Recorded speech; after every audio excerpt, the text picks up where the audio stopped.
Hello, everybody, and welcome back to That Milan podcast. Martino Puccio, Matt Santangelo here with you. Don't forget to like, subscribe, comment on the podcast. What do you think of the Joshua Zirkzee situation and all the other topics included here today? We greatly appreciate all your support. We're on Apple and Spotify as well, and you can follow us on Twitter at That Milan Pod at the bottom. Santangelo, how are you doing? Day before the 4th of July, so you get to celebrate a little holiday time here in the U.S. Doing pretty well. It's kind of weird to have the 4th of July holiday on a Thursday and then have to work today and then Friday. But I'll take the days off whenever I can get them, I guess. Your boy got 5 days off in a row, so I'm chilling. It's finally nice to have some semblance of what a week is like because it's usually all over the place. Every day is the same. But yeah, so there haven't been that many topics or news to really discuss about when it pertains to Milan. Obviously, we try and cover as much as we can. News that's relevant, has enough kind of smoke to the fire, if you will. So obviously the biggest topic of conversation that's been going on this entire summer revolving Milan. As we sit here on July 3rd, no really massive signings. Francesco Camarda's deal hasn't even been official yet.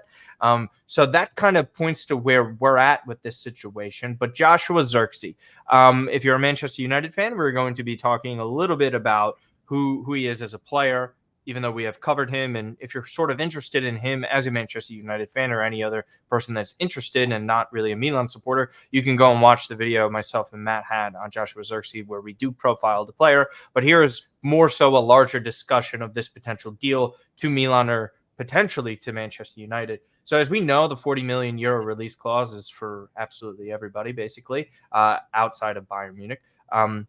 Because they get to get him back at a cheaper price. But that is unlikely to happen. It's been reported for quite some time now that Zirkzee and Milan had come to an economic agreement in terms of his salary. Obviously, Milan are willing to trigger the release clause for Bologna, which would be 40 million euro. And again, the only thing that's been holding up this deal, Matt, at this point has been the agent commission demands of Kia. 15 million euro for a player that has a release clause of 40 million is absurd. It's been absurd for an Italian club like Milan to pay that. It's probably even more insane for them to do. Whereas we kind of feel on the Manchester side of things or Premier League side of things, that's not that big of an issue for them because 55 million euro as like a total package, if you include the release clause, it's not that much for them. There's sort of a lack of an actual footballing fit there if they're not playing in a two-striker formation because everybody likes to highlight how they have Rasmus Højlund. So that kind of fit, it would be interesting. What does the outlook look like for Manchester United and Erik ten Hag? But as far as this deal goes, the longer it kind of, lingers, you kind of worry about it from the Milan perspective, and that's something you wanted to talk about. So what is your whole perspective here as we sit on July 3rd and no deal done yet? Yeah, I mean, I think it's weird because the market is, as soon as the season's over, it feels like the market's open and that business is open. But really, the market doesn't open until what was it, June 1st? Like officially. July 1st. July 1st, right? July 1st. That's what I meant, which was a couple days ago. Yep. So people might use that argument and say, guys, it's only the 3rd. Like, it's only been 2 days. Like, what's the issue?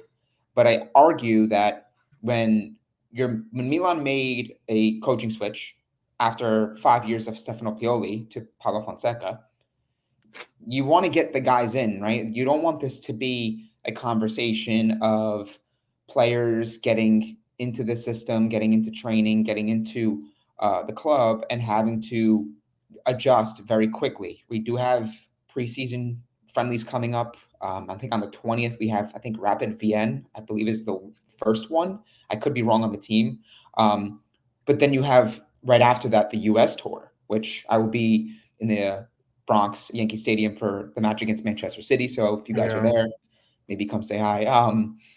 So I think that's kind of where you look at this. And I'm a firm believer that when the summer months are coming, you got international tournaments and you hear that players are going to determine their next destination or decide their future after Euro. Well, after Euro is the 14th, 15th. Mm-hmm. Like the days jump and go very quickly. And I think that's kind of where my concern is that despite all the work that Milan did last year, they still have areas to address, and it's kind of hard to just look around the rest of Serie A and the competitors and look at what they're doing. And I know I said this in the last episode where it's like, you don't want to look around and kind of compare yourself. You have to kind of stay the course and focus on what's in front of you. But I mean, look at what Juventus is doing, right? Douglas Luiz, they got Di Gregorio they're going to announce. Yeah, he has a medical on Friday. Thuram, right? You look at Napoli, they're making headway and they're going to make a push to get Buongiorno. So you start kind of looking around the rest of the league and you're like, all right, when's Milan going to make their moves here? And I'm not concerned too much that they won't get players in that fit the system and fit the billing. But I think from optics, it's one of those things where it feels as though it's like you feel that Milan should be in a situation where they should be able to close deals a little bit smoother. Yeah. Where is that sort of urgency from a Milan management? I'm not necessarily saying the one we currently have, but even when we had Maldini, and it's like it took like almost a month to get the Ketelare over, and that was an abysmal market. So you kind of soak up all this time, and now Milan fans are looking and thinking like, we've been after Zirkzee for a month. There's been talks of that he's agreed and personal terms are there. They've notified longer at this point to exercise the release clause. They've been trying to talk Kia down from his 15 million demand for the better part of a month now, more than a month. My thing is I understand and agree that it's excessive, but what is the conversation? Hey, Martino, we need 15 million. No. 2 days later, hey, Martino, we need 15 million. No. Like, what are we doing here? Where's the timeline put? If the deal's not happening, the deal's not happening. Like that's what Milan. So like there's so many questions to ask about this, right? Because this isn't as cut and dry. It's not black and white as we all would love to believe. How true is it that Manchester United's interest in Joshua Zirkzee is that concrete? Because if Milan and this management are still of the belief that Zirkzee is willing to, only want Milan to stay in Italy, which some reports have been saying, but then you get Matteo Moretto saying at the same time, he is probably leaning more towards being open to going to Manchester United and going elsewhere. Martino, that's another thing too, is the psychological component of a transfer, right? Where the player shows the willingness and desire to say, yeah, like I'd love to play for Milan. Let's do it. Let's get it done. And then you kind of see Milan's like, yeah, okay, we'll get it done. And they kind of let it linger and prolong. And the fact of the matter is these players have egos. The agents have egos. And they want to feel good about their offer. They want to feel good about the negotiation in general. How quickly are Milan trying to get this deal done? How aggressive are they to get this deal done? Or are they taking Zirkzee's initial approval for the deal, Bologna's agreement, right, on the clause, for granted, and saying, well, we know we got him. We'll close it. Don't worry. Versus, let's get this deal done. We want Joshua in as soon as possible to start getting acclimated.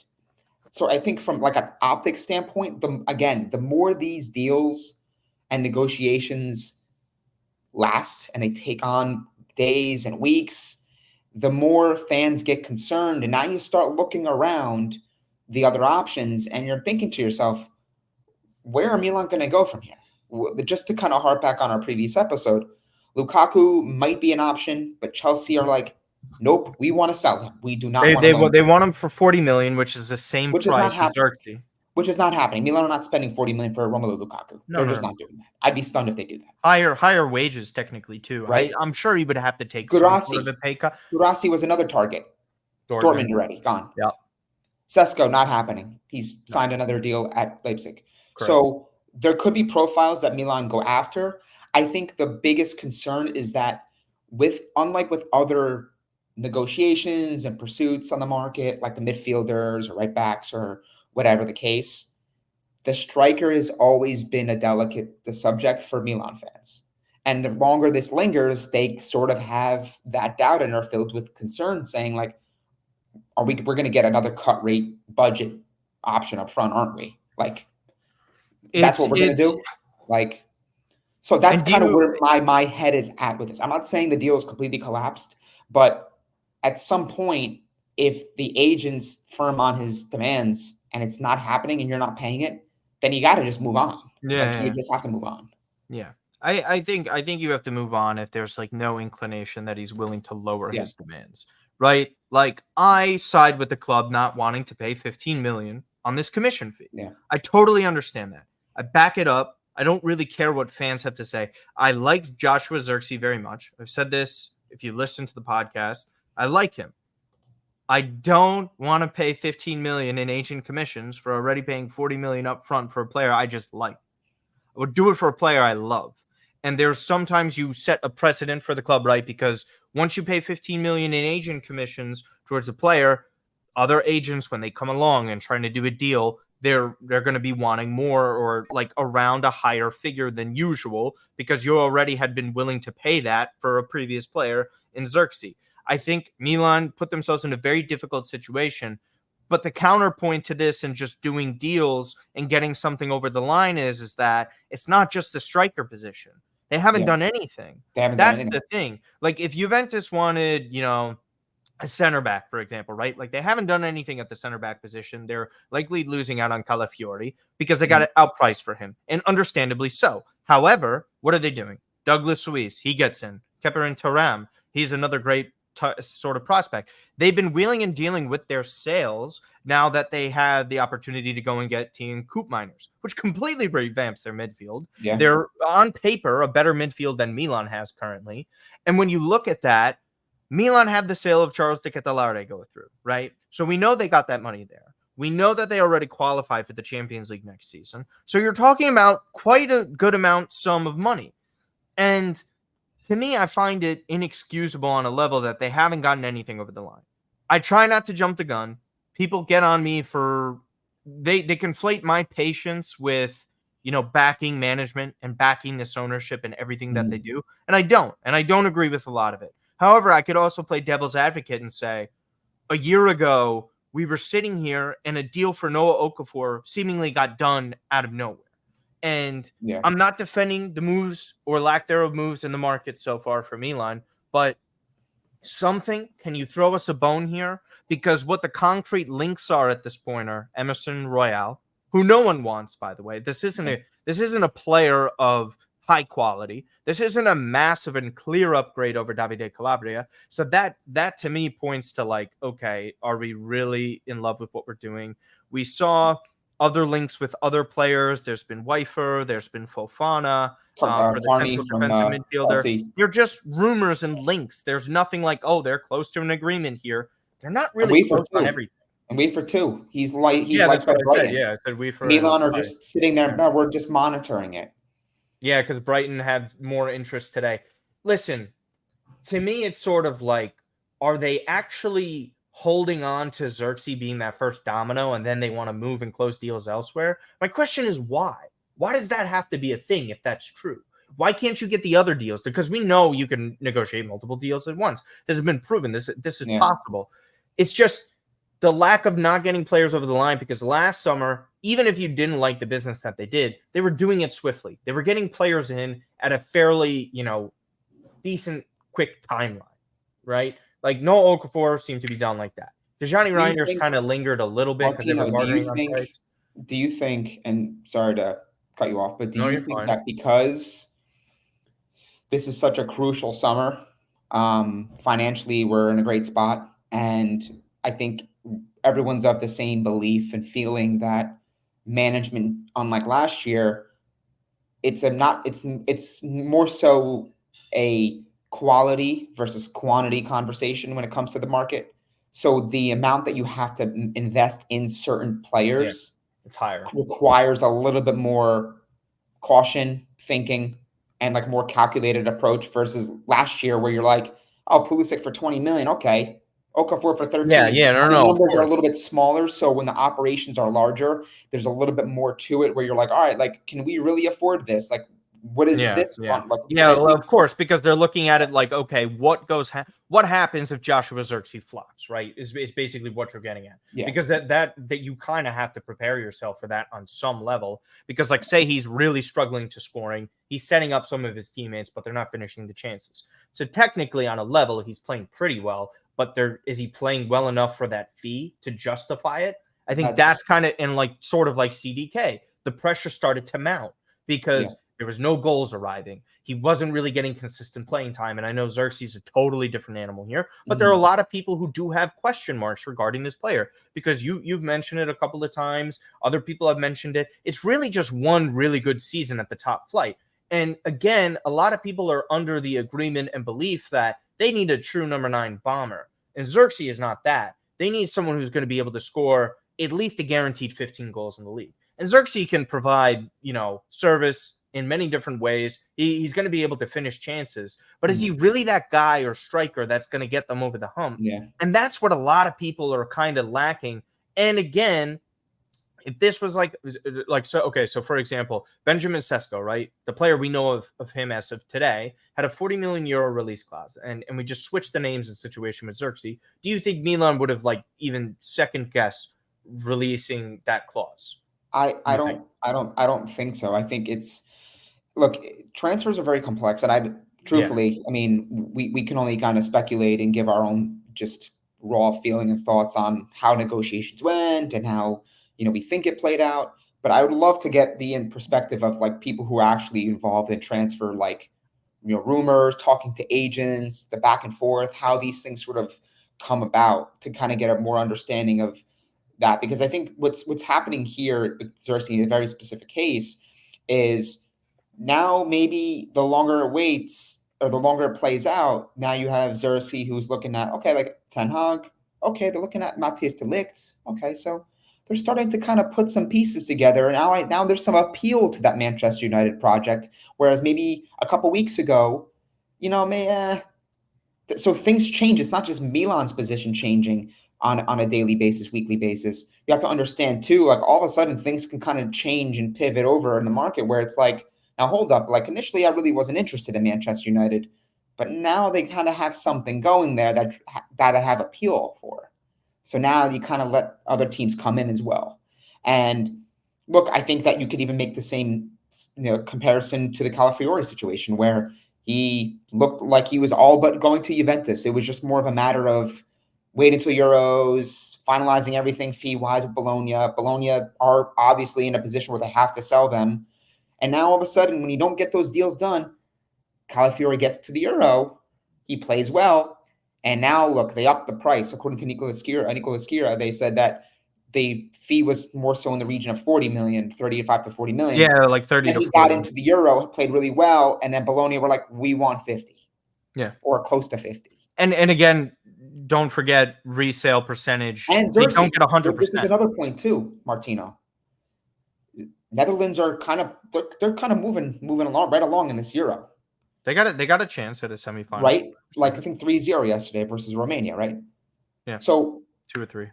Now all of a sudden, he hasn't gotten much playing time. Let's say Zirkzee was to hypothetical. I get hypothetical. Goes into a game, next game, whoever they play, and kind of goes off and plays well. Now all of a sudden he's like, I want a little bit more. Agent's like, nah, 15 million. We're getting 15 million. We have a top player here.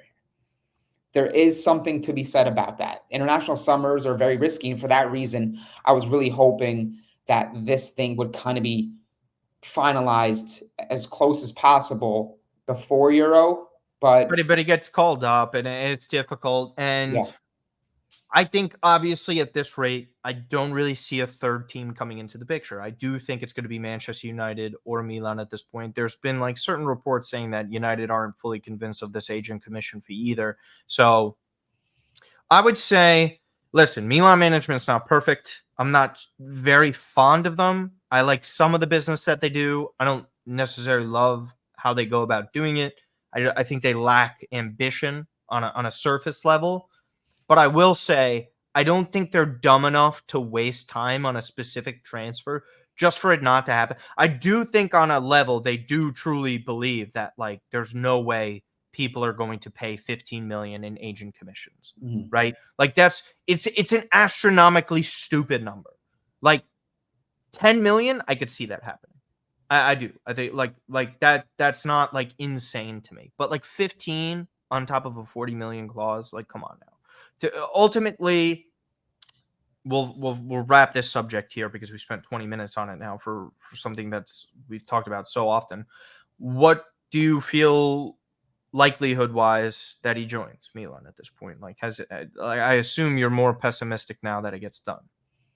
I am. I think that anytime you're competing with, despite how they've fallen off in recent years, Manchester United, the appeal, the allure of playing for a big club, big stadium, making really good money, that's always going to be there. That's always going to be a threat. And, when thankfully in the situation with CDK, Leeds wanted CDK and they were presenting a higher offer, but the will of CDK ultimately was the thing that kind of got that over the line. Does the will of Zirkzee come into play? Does he put his foot down and say, I want Milan only, lower your wages, lower your demands for commissions, and let's get this done? Because I'm a firm believer that, people can say, oh, Kia, and they're blaming Kia. They're in the comments. F this guy, F that guy. This is greedy. It's all greed. The agent's role, too, amongst other things, is to sort of safeguard and shield his client. Mino did it so many times. There'd be, Gigio this, Gigio, right? So ultimately, the agent ain't getting paid unless the deal closes anyway. So if Zirkzee is truly saying, I want Milan only, I don't want Manchester United, make this deal happen, then he would say, okay, look, we'll find a settlement. We'll find a compromise. That's my opinion. The agent works for the player. Ultimately, the agent's not there. You know what I'm saying? So I do believe that, but I also think it's not necessarily as true, because it's true, but it's also like players just want to play. They don't want this to linger as well at the same time. And it's not as easy to just dump a guy in the middle of this, in the middle of the summer. Like, the guy's at Euro 2024. It's his first international tournament. Maybe he gets some burn. Maybe he has a moment to shine. Like, he is so focused on that, right? Because despite their injuries, they're in a pretty decent spot to make a run here, right? Like, they have a legitimate shot getting into the semifinal. You never know what happens then. So I agree with you, but just if that was the case, then I think United would have just triggered this by now. If other teams interested, they would have just triggered this. Like, there is clearly a history with Kia that is something that teams do not want to deal with. It's happened with Inter in the past. There's a reason his client list is not the same of Mino Raiola's when Mino was around. Mino at least knew to an extent, I had to at least lower some of my demands, but I'm going to get good amount of agent commissions here because I am getting this deal done and facilitating this to a massive club. Like, when he was getting all these deals, like with the extension, like, he got Gigio's brother paid Antonio Donnarumma. He got Gigio money as like a 19, 20-year-old that keepers still to this day have not, or players to this day have not earned at Milan. Gigio was getting like $6.5 million on that contract, right? Like, there isn't a single player on this team that gets more than that, right? I think Leao with bonuses gets that. So just to put into perspective what that was at that time, ultimately, I'm fully locked out and have no idea how this is going to go. I think a good amount of people actually think this is still going to get done just because of how long it lingers. I think people see it two ways. If it lingers, that means it's a bad thing for Kia. If it lingers, it's also a bad thing for Milan because he can't get it over the line. Ultimately, Matt doesn't think it gets done. Myself, I have no strong opinion on the matter. I just think I just want a deal done. Unfortunately, one of our good friends and buddies, my birthday buddy, Alessandro Florenzi, is set to leave Milan. He just has 1 year left on his contract. There seems to be more of a crowded room at the right back position. You have Pierre Kalulu, Terracciano, Davide Calabria, and now if Emerson Royale shows up, it also seems like the odd man out is the guy with 1 year left on his contract with an injury history into his 30s. Florenzi now was super valuable last season. I thought he was a key part in winning the Scudetto for Milan, had some really bright moments. But unfortunately for him, he doesn't have that many years left in his career. Injuries are still a problem for him. It's going to be sad to see him go. It's going to be bittersweet. It was cool to meet a player like this who was so gracious.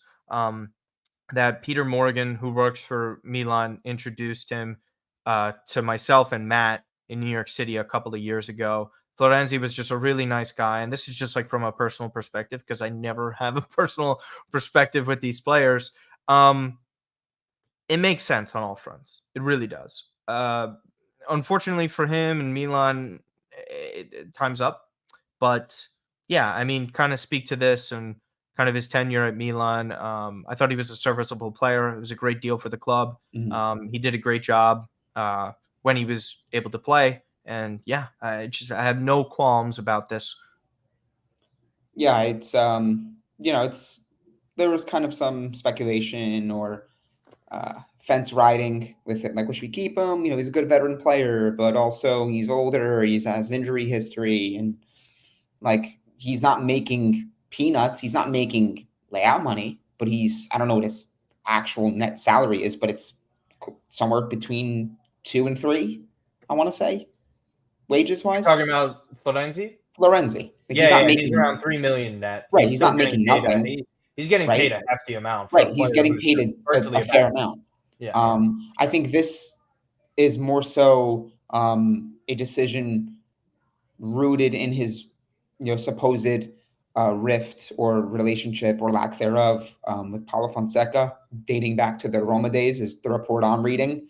So as soon as maybe Fonseca was, the front runner for the Milan job, and then he eventually got announced, I think that Florenzi was probably saying, we didn't get along at Roma. I don't see anything changing here. My minutes. You saw that brutal report. That report was it was like Fonseca has no use for Florenzi. It's like, all right. It's one of those things where it's like, rather than let it be a distraction, just part ways. I think you nailed it on the head. A great servant to the club. Played his role in the Scudetto winning season, no doubt.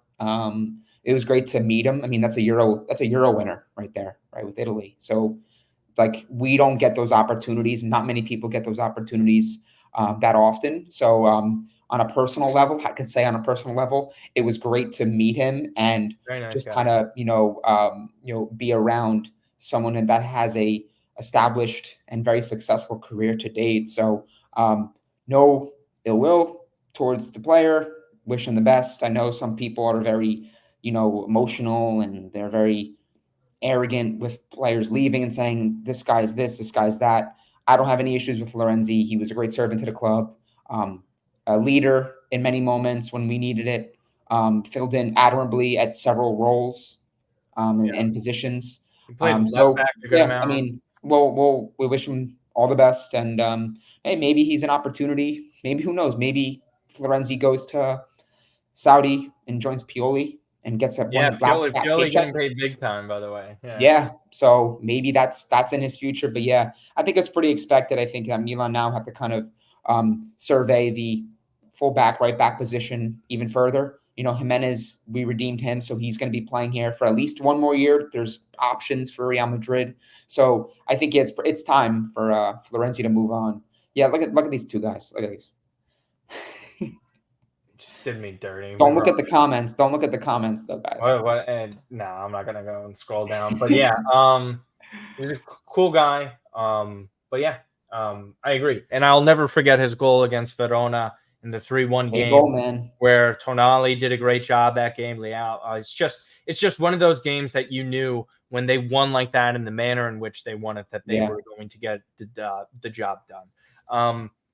Moving on to the next topic of conversation, which I've tried so hard to avoid this topic on this podcast for the longest time. Doesn't go away, man. Emerson Royale rumors do not go away.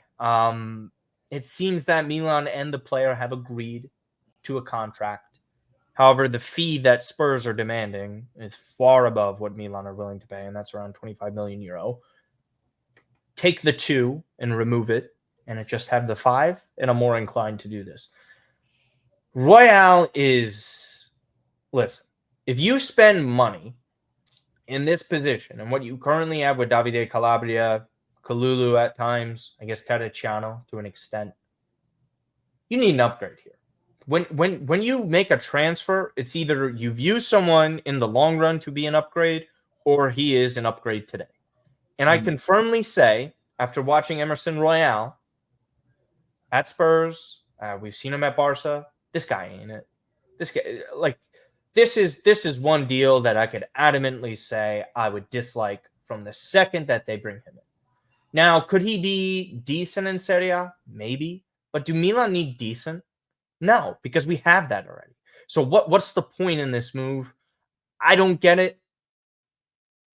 I just don't. I have nothing left to say with this. This wouldn't be an upgrade. This costs money more so than some of the other players that you can get out there. Thiago Santos, for example, someone that we covered and discussed with Tom Scholes on the podcast. Emerson Royale, for me, like, this is just not a move to make. If I want somebody from Spurs, it's Højbjerg. It's not Emerson Royale. So your thoughts on the potential deal of Emerson Royale arriving to Milan? As of right now, it doesn't seem like it's going to happen because of the demands, but but it's not going away. Yeah, but Spurs, listen, Spurs, I think it's pretty obvious and apparent they have no use for him. And do they really think that they're going to get an offer above and beyond what Milan might be offering? Call it 17 to 20 million. Like, how much more do they think they're really going to get for him? They're not in a position where they're selling a player that's on great form coming into the summer, so that they feel as though that they can kind of, someone will come knocking and they'll pay up for him.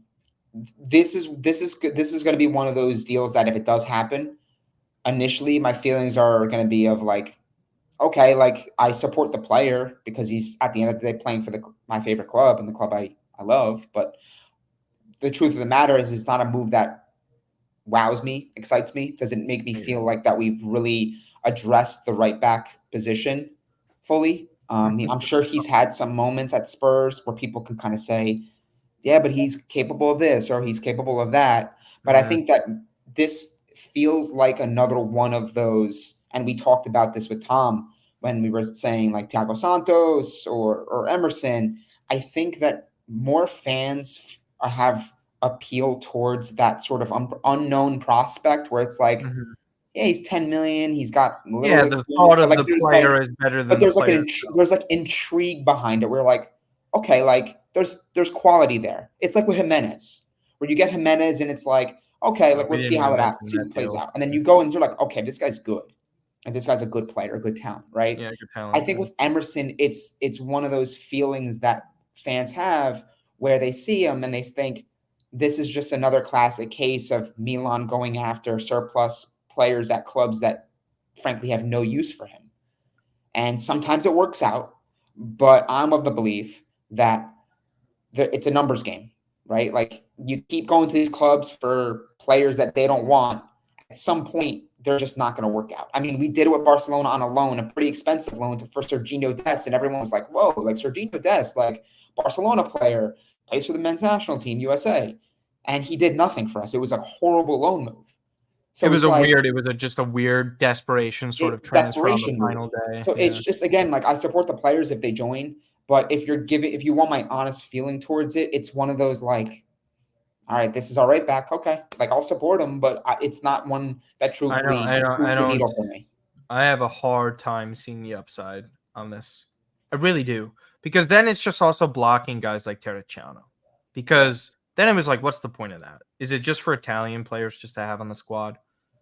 If that's the case, then whatever. I guess it's just, to me, it's just, if Calabria was leaving and they bring in Royale, but having Royale and Calabria and all these guys, just bring back the same group at that point. Do you have the Martino, do you have the radar that shows like a comparison between yeah, I know what Calabria and Royale? Pull that up. I mean, I want to pull that up for like demonstration purposes. Yeah, I mean, look, get in the comments, guys. If you're an avid Emerson Royale fan or Tottenham Hotspur fan, and you're like, I've watched this guy, guys. He's very good, despite what everything might feel like. He's a very good player. Give us your thoughts on it, because So I'll explain the chart. So as you can see, these are just percentiles at the top, right? I'll try and zoom in a little bit more here for you guys. So basically, everything here with the pink, we'll call it pink, is in favor of Davide Calabria and what players do well and where they rank. The closer you are to the middle of the circle here, the worse you are compared to all the players in the world. So right here, Davide Calabria, cross percentage, that means the amount of crosses, not accuracy necessarily, is substantially higher than Emerson Royale. And you guys know, Davide Calabria, not a good offensive player. So imagine this is where Calabria is, ball carrying, expected assists, progressive passes far greater than Emerson Royale. Now, when you go into defensive actions, dual percentage is in favor of Emerson Royale. They're virtually the same player in terms of defensive actions and aerial percentage. And Calabria is a little bit shorter. So almost every single thing here favors Davide Calabria. And the things that Emerson Royale does well, even the dual percentage is not in favor of Emerson Royale. I misspoke there. Nothing's in favor except defensive actions. He slightly edges him out. So we're talking about a player that is actually statistically worse than Davide Calabria. I just if you want this deal done, bless your heart and soul, because I have no idea what you're seeing. I really don't. This move, I'm not adamantly against a lot of moves. I'm usually kind of open to most and trying to see how it goes. I'll try my best with this one if it happens. No, Get in the comments, guys, I'm and not tell gonna us why, if Emerson joins Milan this summer, why we should feel good about it. Why, and that's not why being you want me to say that. Again, we want to know. Like, I want perspective on the player. Maybe there's something I'm not seeing, or the vast majority of those I follow are not seeing. Because I know that, Martino, we follow a lot of Serie A people, but we also follow a lot of people that watch extensively the Premier League. I mean, Tom Scholes is a Tottenham guy. Like Tom Scholes during our podcast with him said, Yeah. "Do you guys want Emerson Royale?" As in, please take him away. So Like, I don't have anything positive to spin. I really don't. Yeah. Like I'm not. And again, you saw the statistics. What is he better in than the guy we don't already want? And it's nothing. He's literally better at nothing. And they're going to sign him for more money than any right back that we're interested in costs. Yeah. I'm sorry, there's no upside with it unless they completely prove everyone wrong. Yeah. And somehow Emerson Royale ends up being a fantastic signing. And Martino. And how many times does that happen? I'll be the first one to come on here. You guys can clip this video and say, Matt, you were wrong. You don't know anything. No problem. I love being proven wrong in that situation because that means the player worked out and the player's performing and the transfer's a good one. So let's see. I mean, right now it feels like that's like Emerson is adamant, like he wants Milan. And Milan are looking at him and saying, like, that's our right back. So it's like, I think, a matter of probably a couple million, maybe bonuses attached. But I think this actually does get done, personally. Yeah, it's pushing towards that direction right now about it, because it's not going away. They keep on the way they're reporting it, and like Romano, is that this is inching closer to a possibility. I think it happens for sure. So yeah, we'll see. And especially with the corresponding news of Florenzi leaving, that means spot open. Blah blah blah. Final topic of the day for our U.S. men's national teams fans, or people who aren't able to watch Copa America because of timing, wherever you live, or just level of interest. Matt and I are obviously two Italian Americans, and we support the U.S. men's national team. The Zirkzee Matt also supports Poland internationally as well. So with this, Yunus Musah and Pulisic have been players we've been following closely for quite some time now. The U.S. got grouped, first ever team to host in Copa America, getting grouped from the tournament. Absolutely lackadaisical play. I think we'll just obviously cover the two. Everybody widely knows the issues surrounding the U.S. men's national team, so we'll speak on it. Yunus Musah didn't really get much of a chance this tournament, and when he did, it was a real dire situation where the tactical setup wasn't in his favor. I would say how he plays as a player at Milan, a better box-to-box player and a ball carrier than anything, really kind of wasn't the situation that he was put into in the match against Uruguay, who have a very stout midfield and a very respectable one at that. And when his partners with the U.S. men's national team, including Weston McKennie, are struggling, that in turn hurts him as well. Just the whole setup as a team was disastrous. Christian played poorly against Uruguay. The whole team did. He was out of position for the U.S. men's national team, right? Like, he plays more on the left side, maybe even more centrally. He was on the right for this, but guess what? Rafael Leao wasn't on the left. It's a problem.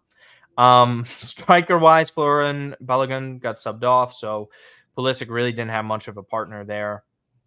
The goal he scored against Bolivia was great. That was more of a goalkeeping error on top of like just his shot himself. For me, Matt, This was just a failure for the U.S. men's national team perspective. Doesn't change my opinions on Christian Pulisic as a player in general, and especially what it means for Milan. The only good news is that they're coming back early to Milanello, injury-free. Yeah.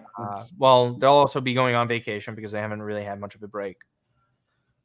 I guess just to speak on a larger topic, because I just want to talk about players that get eliminated from their tournaments. I don't want to speak too much on Tijani Reinders, who has looked phenomenal for the Netherlands. He's getting a ton of buzz and respect. Yeah. So kudos to our boy Tijani.